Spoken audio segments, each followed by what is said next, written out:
Shernan, nasaktan nga ba sa naging sagot at bawi ni Apex para sa kanya? Mga supporters ni Apex, binash si Shernan sa kanyang sariling comment section. Sa naging laban nga ni Apex at Husky, nakita naman natin na malaki ang nilamang ng mga sulat ni Apex. Magandang performance nga ang pinakita niya sa laban na ito. Ano, masakit pre?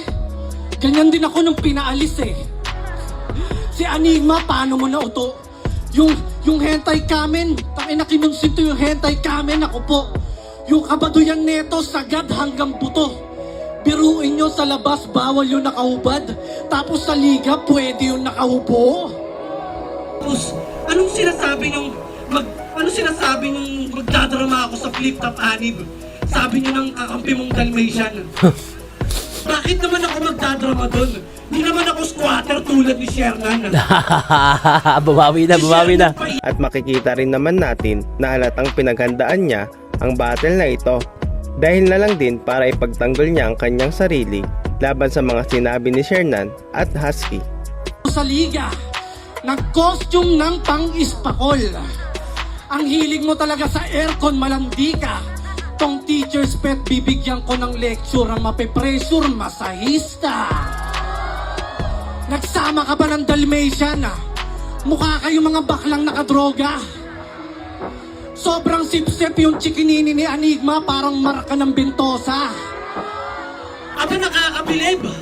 Kaya niyang i-deep throat si Arik kahit wala siyang leeg. Tangina. Hayop yung no? Yung pagbalik ni Apex mo ang talaga eh. After nung laban nung Cripply tsaka yung sa amin nga. Tsaka kala Cripply mo ang sa utak niya pa lang marami na siyang gustong sabihin. Sa latest review nga ni Shernan sa laban ni Husky at Apex, aminado siyang nalakasan ito sa mga bara ni Apex at sinabi pang lamon na lamon si Husky pagdating sa performance. Dito rin ay pinaliwanag niya ang kanyang side sa pag-imbita kay Apex sa podcast niya. Nakapaiyak-iyak pa nung yung kanta ko ni-review. Tapos, ididis ako bigla kasi hindi ako pumayag magpa-interview. Mga walang... Yung sa podcast, nag-chat nga pala ako kay Apex noon. Hindi ako sinin eh. Siguro inano lang ako ni Apex. Matagal na yun eh. Teka nga. May 25. 2025. Last year pa, May. Pre, baka pwede kita mag-guest sa Dayo Podcast. Kami na pupunta sa'yo. Hehe. Ayan. May 25 pa to eh. Kita nyo ba? Tagal na rin, Puta, May 25.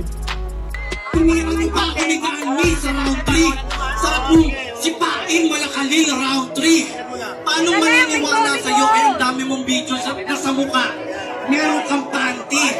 Madalas na nga mawala ng boses si Arik tapos yung spokesperson pa, Husky. Pangkatasan, minasama pa ng Kenkoy na to. Alam kong di sapat ang sorry, kaso yun lang ang meron ako. Yun lang ang meron ako. Pumunta ako doon na may malinis na intensyon. Papansin ka lang pag yung sarili mo ginagago. Ako kaya kong sumikat lang ako lang. Ikaw kailangan mo magpanggap na ibang tao. Gamit magagandang bara, napapansin ako. Tanginang bading na to, astang protektor ng liga biglang nag-iinaso. Para sunod-sunod yung mga laban na ibibigay sa'yo. Dapat dati nyo pag ginawa yan bago ko pagawin yung kanta ko. Tinira nyo ako bigla kasi nga nakikinabang din kayo. Mga tugmaan mo walang kulay. Mas kadiri ka pa sa fungi. Yung mga sinabi mo sa akin, panindigan mo yan habang buhay. Dahil tangina wala nang balikan na parang talampunay. Marami pa nga ring galit na supporters ni Apex ang nagwawala sa comment section ni Shernan sa kanyang latest upload.